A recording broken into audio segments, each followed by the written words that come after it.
One man lived a life so full of mortal terror. He created nightmares which refused to die.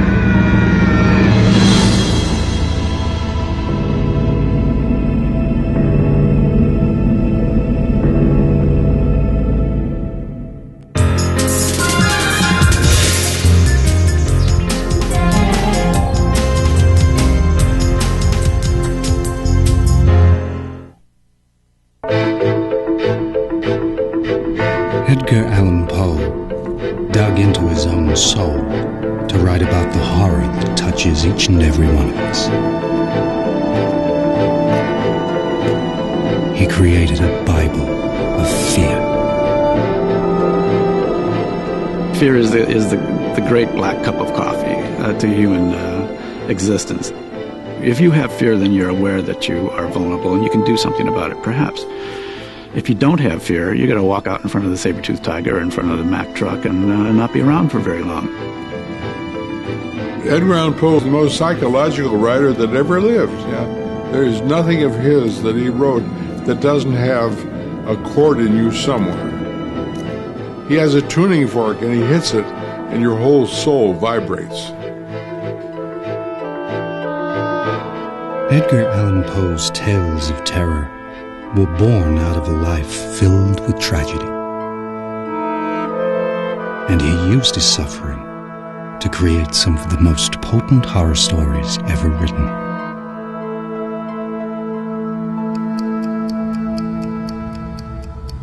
One of the most powerful tales is The Pit and the Pendulum. It is Poe's greatest portrait of mortal terror. A political prisoner of the Inquisition lies alone in a dungeon.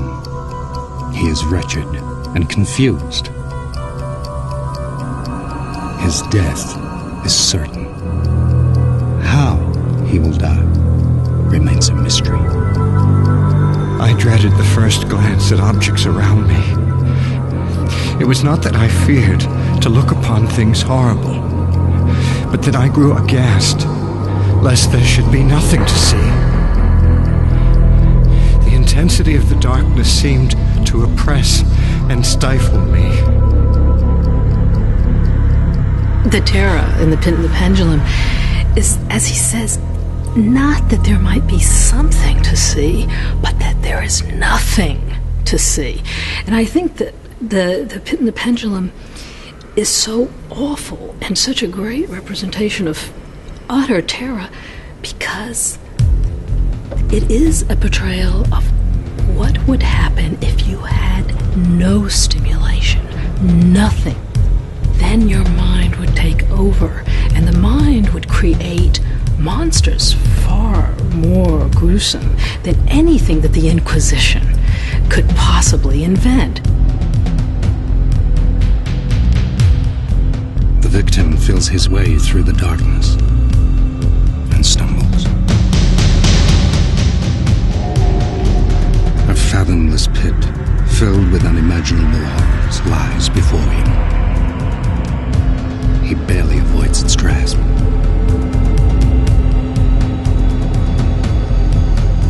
The victim drinks from a pitcher of water and falls into a drugged stupor.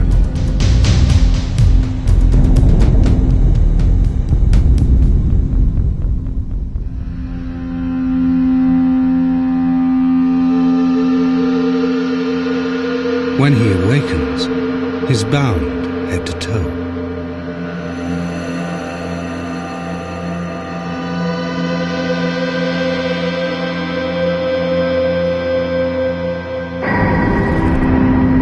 High above him swings a pendulum, its arc of razor-sharp steel.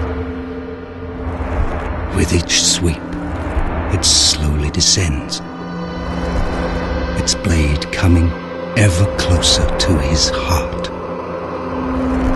You have this overwhelming force coming towards the body, a blade. Blades are so frequently used in horror films because they are specifically about opening that little thin case of the human body. It is also a vast or a huge symbol of a clock itself. So it's like your own death moving towards you, which is something we all are aware of.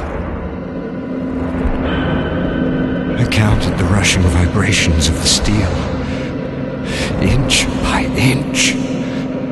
Line by line, down and still down it came.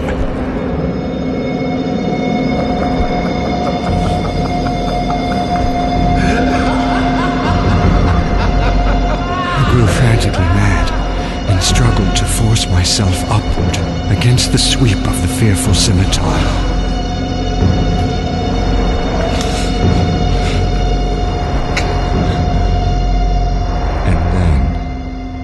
Fell suddenly calm and lay smiling at the glittering death as a child at some rare bauble. I think he knows exactly what's going to happen to him, and what a horrible way to die, to see this pendulum, this razor-sharp steel pendulum coming down at you and knowing exactly when it's going to hit you and how it's going to slice across your chest, and it's just going to go in a little way at first, and it's going to probably take hours to kill you, and oh God, it would be horrible.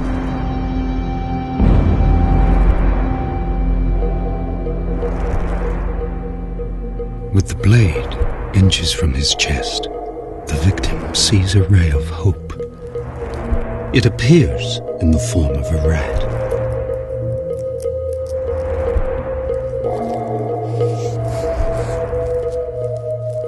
He rubs morsels of food on the ropes that bind him.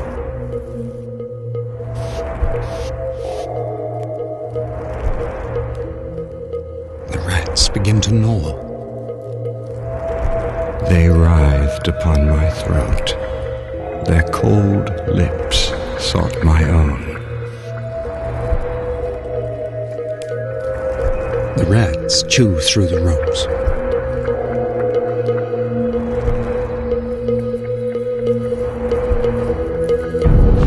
He is free.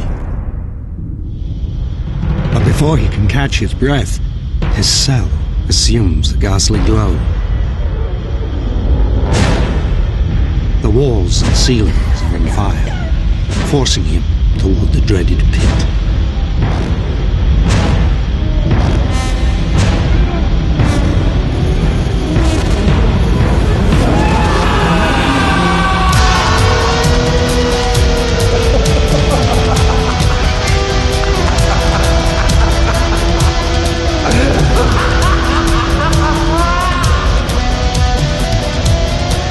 Just when all hope is lost, the fiery walls rush back. The prisoner is liberated. His jailers are overthrown. So you can imagine that maybe he was sleeping and he's awakening from a dream. But the worst horror would be that he's actually gone mad and that he is lost forever. Because the awakening could be really the fall into the abyss.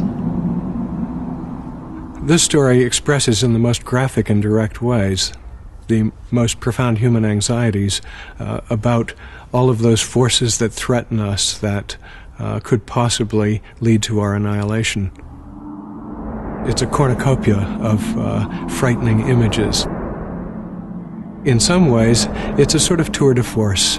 It seems as if Poe, in this one story, wants to pull out all the stops to see if he can invent or bring into play as many frightening devices as he can possibly imagine. It's a psychic overload.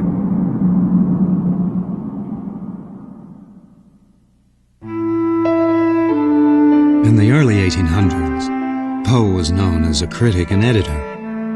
He wrote a novel, poetry, science fiction, and satire, and he created the detective story. But today, Poe is best remembered as the author of nightmarish horror stories. Do you know where you are, Bartholomew? You are about to enter hell.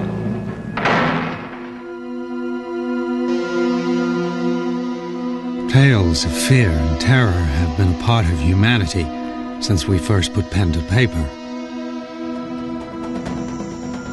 When Adam and Eve ate the forbidden apple in the book of Genesis, their eyes are opened to good and evil.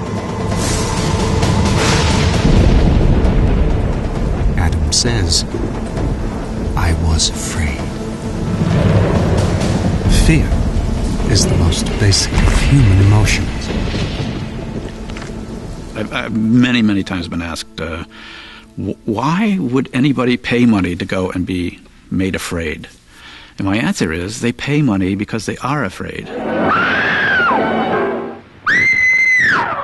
And they're going to have that fear put into a story and shared with a lot of other people in the same place.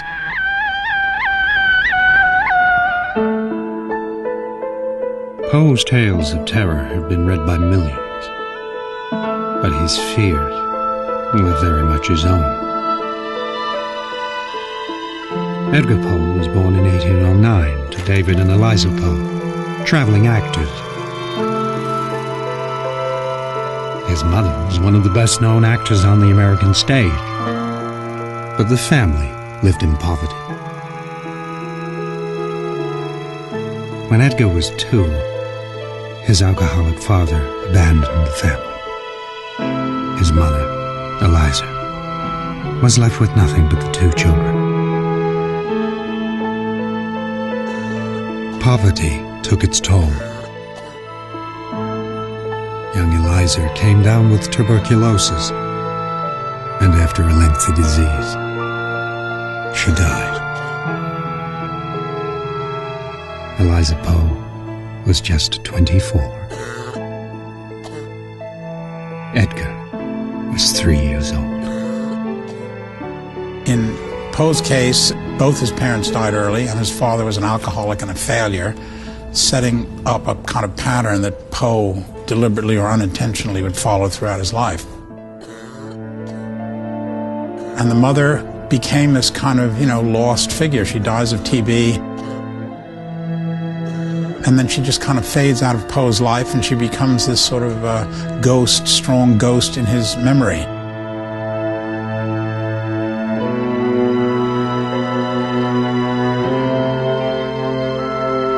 Young Edgar is taken in by a wealthy Scotsman in Richmond, Virginia, John Allen. It's a new life, full of luxury. The childless Mrs. Frances Allen takes the boy on as her very own. The Allens never formally adopted Poe, and he resented that. He always wanted to take over the Allen name. He never felt comfortable with it. We call him Edgar Allan Poe, but he only went so far as to call himself Edgar A. Poe. Suggesting that he both wanted the name, but really felt that it didn't belong to him. It was only after Poe's death that he began to be called Edgar Allan Poe. Poe's relationship to his foster mother, Frances, was close but short-lived. When Edgar was 20, she died of TB. Poe began to see himself as a kind of cursed figure, someone who actually brought misfortune on especially women he loved. And all of this produces in Poe's work a kind of brooding awareness of mortality. From the beginning, death haunted Poe. His life primed him to understand our most basic emotions, and his writing forces us to face them head-on.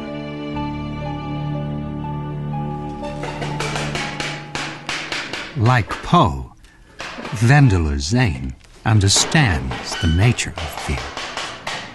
Like Poe, she's a master of terror. I think what scares people the most is not knowing what's coming next. People are always wondering, especially people who come to me who are always in control. They want to know, they're usually used to know it, and they'll flinch or jump when I go to touch them or something, and it's like, calm down, relax. And then that's when I usually add on a blindfold or something like that so they can relax and kind of go into their own little world.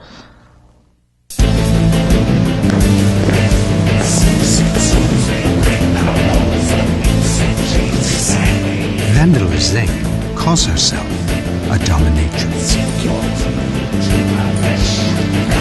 And for a mere $250, willing victims enter her house of horrors. In her dungeon, they pass into a secret world where they come face to face with their most intimate fears.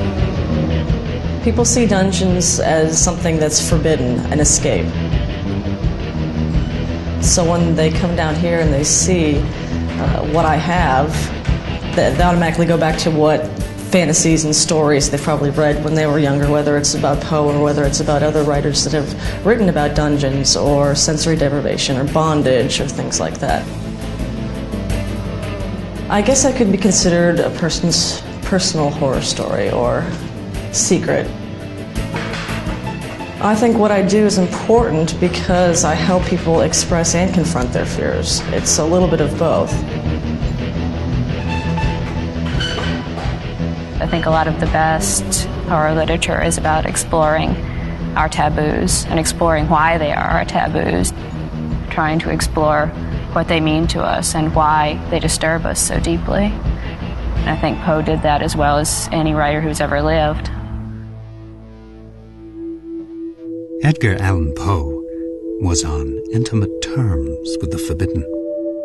He even built his own house of horror. It's called the House of Usher, and it's filled with dark secrets.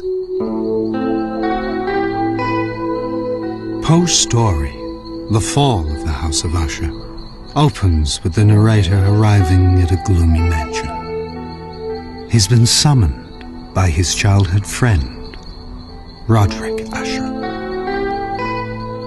During the whole of a dull, dark, and soundless day in the autumn of the year, when the clouds hung oppressively low in the heavens, I found myself within view of the melancholy House of Usher.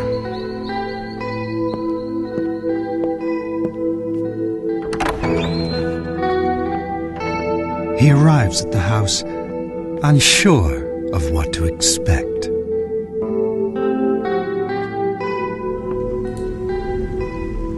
He finds his friend, Roderick Usher, dying from a mysterious disease. Roderick's twin sister, Madeline, is also infected. Her decease, he said with a bitterness which I can never forget, would leave him the last of the ancient race of the Ushers. Clearly, Poe is playing with the suggestion of incest and the fact that they represent an ancient line that has dwindled down to 2 surviving members, suggests that this is a family that has been victimized by its own incestuous patterns of relationship. The passion that Roderick feels for Madeline goes far beyond the merely ideal. There's a secret which he's trying so hard to keep his mind off of. There's a kind of disease eating away at him. Roderick's worst fears are realized when Madeline dies. You have Roderick Usher dreading the death of his sister, and then when it does occur, or seems to occur, he doesn't know what to do about it. Should he bury her out in the cemetery? Should he keep her body within the house? Should he put her in a coffin or do something less drastic? He eventually decides, oddly enough, to keep the body within the house on the off chance that she's not really dead. But then he also decides to screw down the lid of the coffin. An ambiguous gesture, to be sure, which I think perfectly represents the conflicted state in which Roderick himself is in.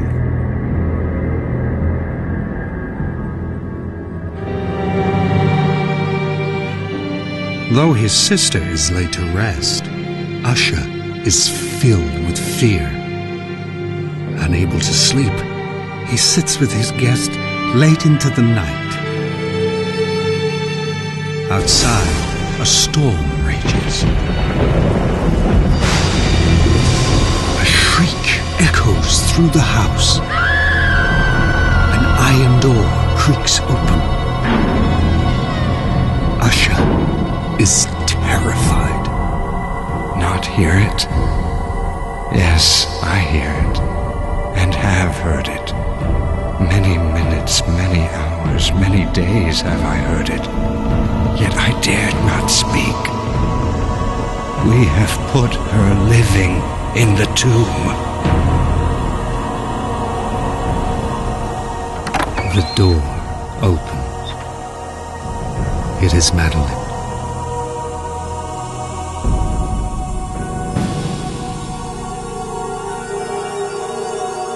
She seems to be summoned forth not so much by her own energy or will for revenge as by Usher's own apprehensions.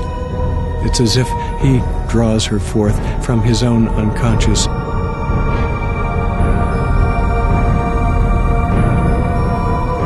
With a low, moaning cry, she bore him to the floor, a corpse, and a victim to the terrors he anticipated.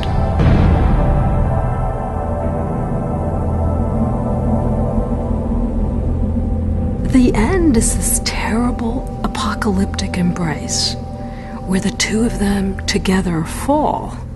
And for the narrator, it is also the final bursting out of the pollution that was only hidden at the beginning. The fall of the House of Usher brought Poe acclaim as a serious writer, but little else. And a tragic event would soon add to his suffering.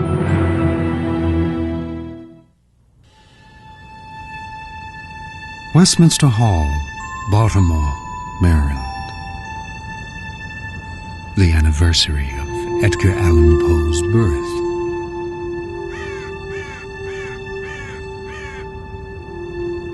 Every year since 1949, a solitary and mysterious man appears.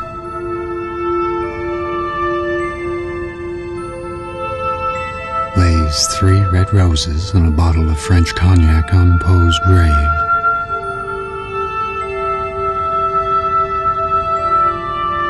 And disappears into the night. Over the years, a group of us spend the night hidden away in the Westminster graveyard, observing this individual. Roses and cognac on his grave since 1949, and Poe's been dead since 1849. So obviously this person in some way feels an affinity for Poe. Maybe he can relate to Poe's suffering, or maybe this person is related to the Poe family. We don't know, but actually I'm glad that he is doing it, because I'm touched by the tribute too. It's a moving memorial to a man whose own story is as grim, if not grimmer, than those he wrote.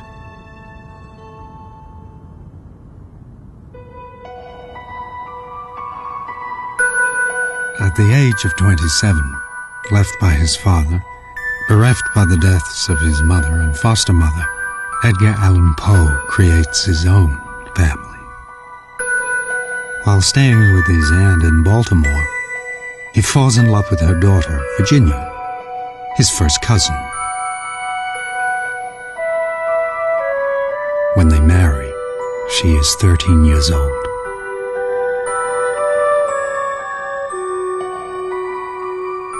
These 3 people really, they clung to each other, orphans in a storm. In a way, I think it was very lucky for them to have each other. He was looking certainly for a family to have, which he never had. And it was probably a very good relationship in its way for all of them. Poe worked as a critic and editor to support his new family, but his scathing reviews and erratic behavior created crisis after crisis.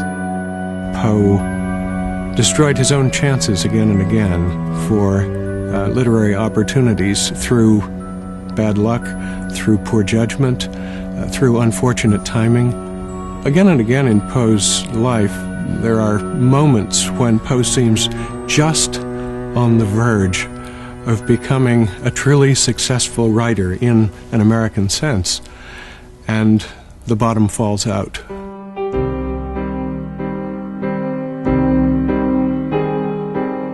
Poe uses the last of his savings to buy a piano for his beloved wife Virginia. One day, as she performs for her husband and mother, she begins to cough. It's the first sign of a disease that plagued Poe throughout his life and infected all those he loved. Virginia has TB. The coughing and this kind of rasping, gasping for breath. There's sort of this kind of, trying to get a breath, when Catherine Mansfield describes it very, very vividly in her journal. I sip water, I sip, I gasp, I sip, I gasp, and every deep breath is like a knife going through my throat. Really puts it to you. For the next 5 years, Virginia would waste away from the dreaded disease. The only ray of light was a poem Poe wrote while Virginia lay desperately ill. The Raven. It's a poem about a man's obsession for a love lost to death. It was an immediate success. The Raven was the first really big hit. It was something like, the Beatles' first song or something. It was enormously catchy. People apparently loved the way it sounded and the way it tripped along, and started imitating it all over the place. Today, Poe's very name has become synonymous with the Raven. But even Poe's greatest success couldn't rescue him from poverty. He struggled with poverty throughout his adult life. It's amazing how many of Poe's letters actually include requests for money. He did this again and again to friends. I'm needing $25. Can you possibly spare me some money? So you keep saying, Poe, don't do it again, hold back. Be good, be restrained, be reasonable, be mature, be sensible, be businesslike, be practical, be rational. And there's simply no controlling the guy. And it's a very, very sad story. Was he paranoid? Possibly. Was he melancholy? Absolutely. Did he have a streak of perverseness? No question about it. Poe would have made a wonderful client because he was already thinking of everything. I wouldn't have to do anything. He's already creating everything in his mind.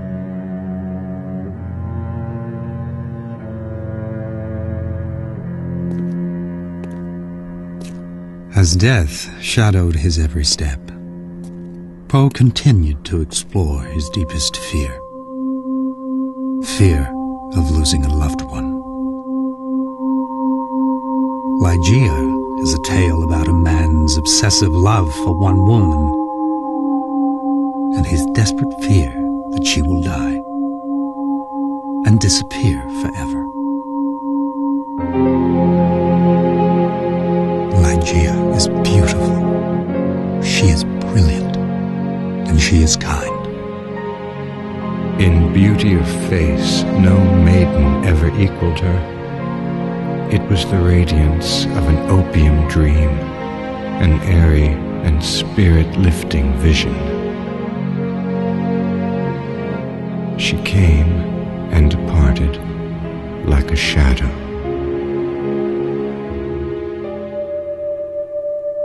But Ligeia's perfection is not long for this world. The pale fingers became of the transparent waxen hue of the grave. Ligeia dies, and her husband is heartbroken.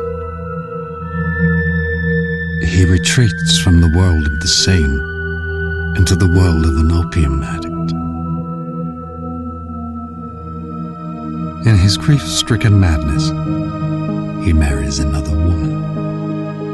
Her name is Rowena, and she is everything was not. I loathed her with a hatred belonging more to demon than to man. My memory flew back to Ligeia, the beloved, the entombed. Who is Rowena?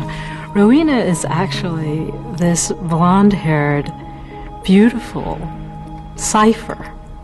She's sold by her parents. So you have a white lady who's actually sold into bondage to this insane narrator by her parents. And why does he hate her so? Like Ligeia before, Rowena falls ill with a mysterious disease. She is haunted by strange signs, noises, footsteps, shadows. Her husband sees 3 ruby red drops fall into her glass of wine.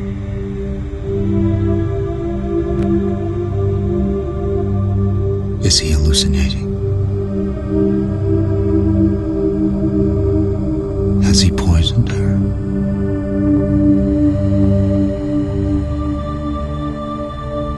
Rowena is terrified.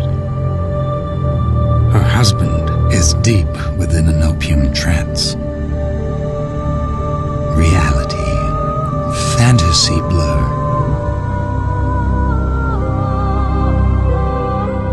Rowena drinks from the glass. As her husband sits by her side, she dies.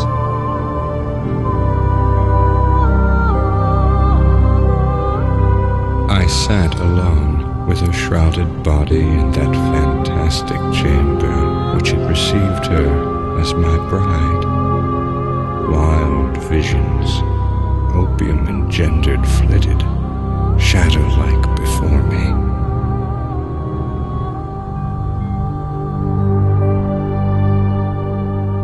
Deep into the night, he hears a low, gentle sob. Rowena has come back to life.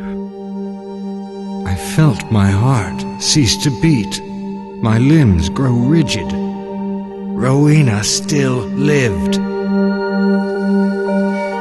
And yet, a moment later, all signs of life disappear. She is dead. As dawn approaches, Rowena's corpse stirs again and again. Has her blonde hair gone dark?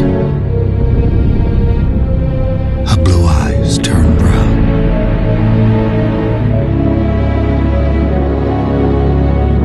Ligeia is back. These are the full and the black and the wild eyes of my lost love, of the Lady Ligeia. His first and only love has returned from the grave. So you're living in a Poe universe where everything is the undead, the living who are both dead and more living, in fact, after death than they were probably in life. That is a terror. For Poe, the ultimate horror was that the dead could never return from the grave. And he had soon faced that terror one last time.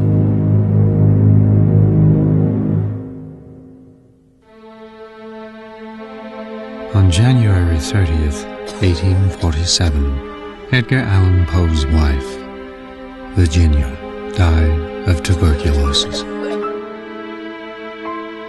She was 24 years old. She died at the same age and of the same disease as Poe's mother. Poe wrote, I had indeed nearly abandoned all hope of a permanent cure when I found one in the death of my wife.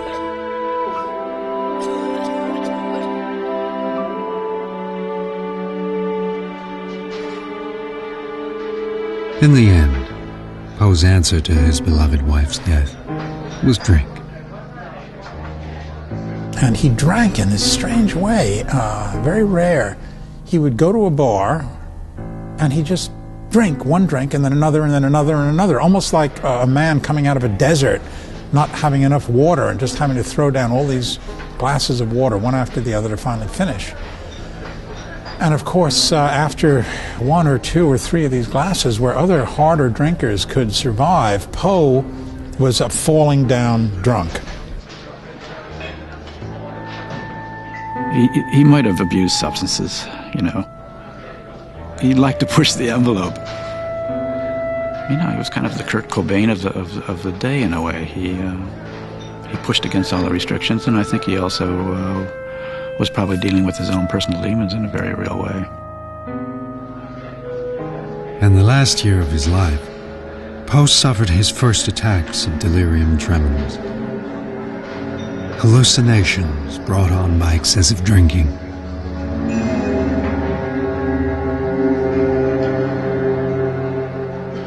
In one hallucination, he sees his mother-in-law being dismembered.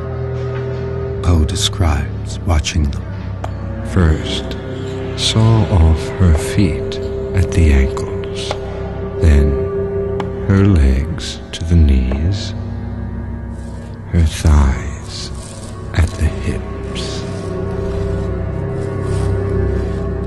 They sound like the horrors in Poe's stories. And where did they come from? They came from Poe's own personal experience. And it's the compound, which I call this kind of explosive chemical mixture of the literary and the personal, which creates this incredibly powerful effect, which can really be scary. I don't mean to say that Poe destroyed himself in order to find something to write about, but looking at the same thing from another point of view, that he used the destructive experience afterwards to bring a kind of extra charge of power into the stories.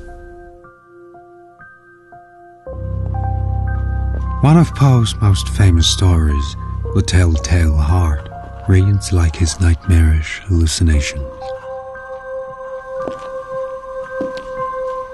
The tale opens with the young caretaker of an elderly man is obsessed with the old man's eye.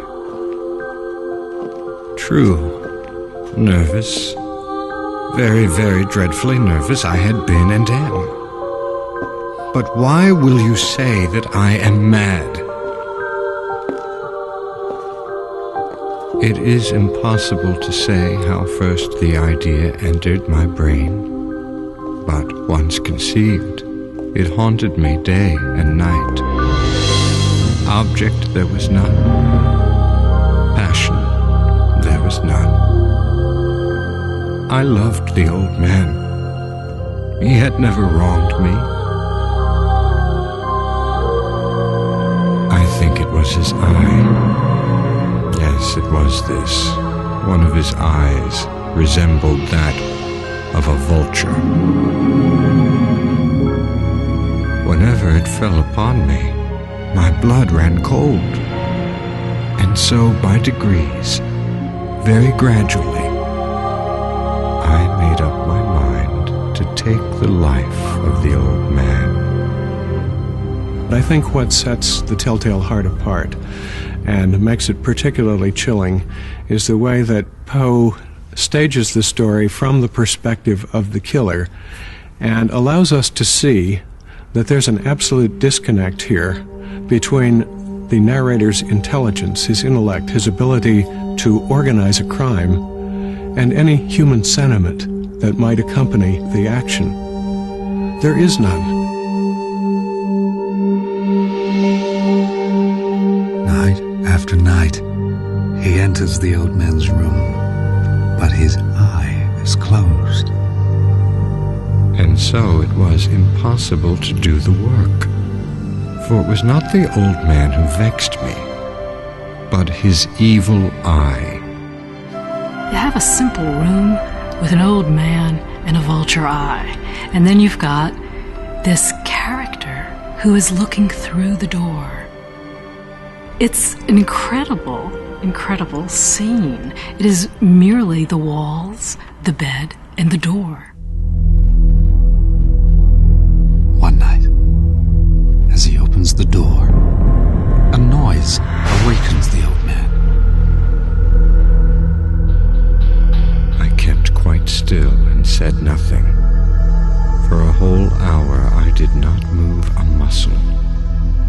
presently I heard a slight groan, and I knew it was the groan of mortal terror. He can hear the beating of the old man's heart. He can hear his terror. It might be incredibly satisfying to smash that brick into somebody's head or shove that knife into somebody's heart or whatever, but I think that if you're sane, then immediately after that liberating sense of freedom and of having vented your rage, or for whatever reason you did it, you're going to have that panic of, my God, I've crossed this line, this taboo that I can never go back. I dragged him to the floor and pulled the heavy bed over him. The old man was dead. Yes, he was stone dead. His eye would trouble me no more. Being inside the head of a killer is not alien to me at all. I think that I understand those urges, and I have to admit that if I wasn't writing about this stuff, I sometimes think I might very well be doing it. So I think it's a good thing that I have this outlet, and I think Poe probably needed that as well.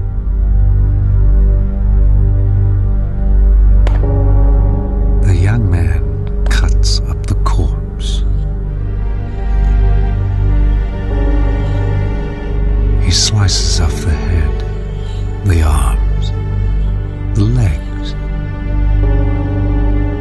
and buries the body parts of the old man beneath his bedroom floor. You certainly get the idea that that guy knows what he's doing. It's difficult to dismember a body. It's difficult to pierce the skin of a body. Even the skin is strong, the body is strong, the body is really well put together. You have to know where to cut, not to just make a total mess of it.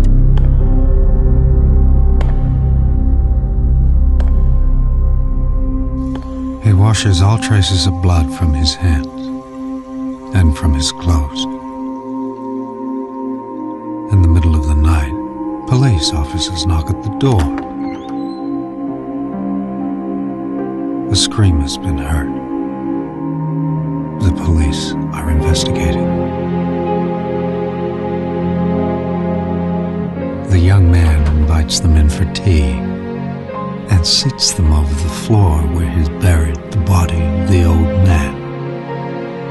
I smiled, for what had I to fear? I bade the gentleman welcome. The shriek, I said, was my own, in a dream. The officers were satisfied. My manner had convinced them. I was singularly at ease. It's a fascinating moment at the end of The Telltale Heart when the narrator is inviting the police inside and proceeds to sit down with them and very calmly discuss the situation. He feels as if he has nothing to lose, and in fact, there's a kind of quiet triumph that he enjoys there. He believes he's committed the perfect crime, and he flaunts it by behaving in this completely casual way with the police.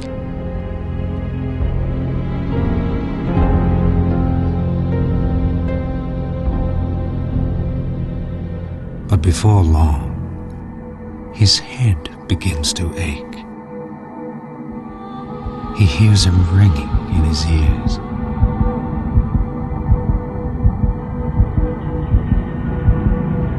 It was a low, dull, quick sound, much such a sound as a watch makes when enveloped in cotton, and yet the officers heard it not.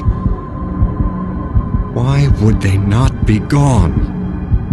The heart is one of the few things about our body that announces that it's there.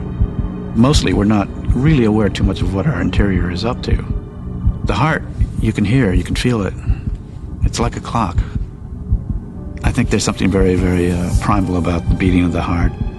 We know that it makes a difference between our being alive or dead. Was it possible they heard not? Almighty God, no, they here. They suspected. They knew. There's this perverse quality again and again in Poe's tales.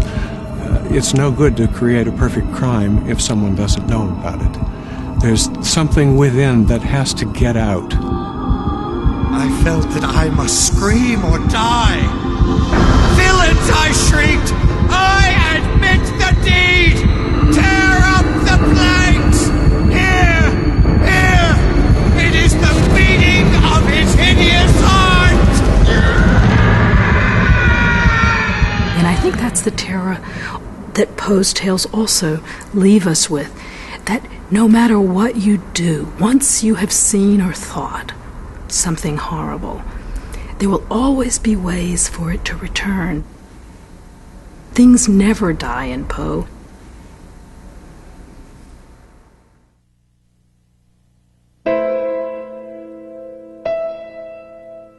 In 1848, Edgar Allan Poe attempted suicide by taking a near-fatal dose of opium.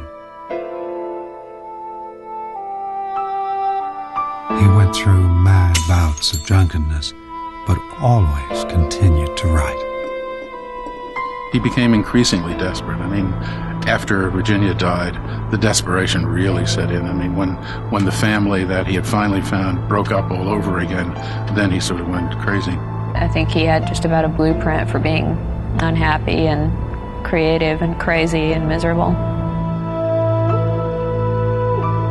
In 1849, Poe left Richmond for New York. In Baltimore, he stopped and drank himself into oblivion. For 6 days, Poe mysteriously disappeared.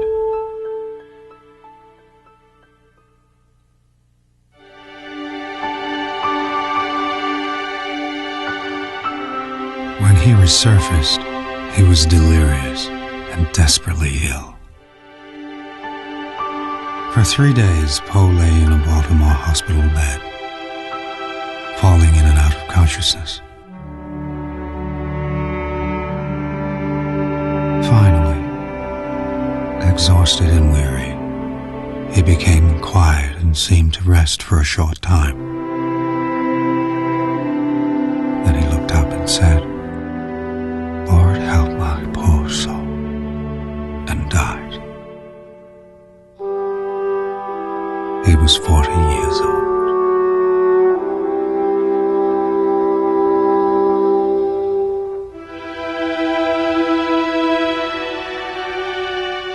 Edgar Allan Poe was not ahead of his time. He was of all time.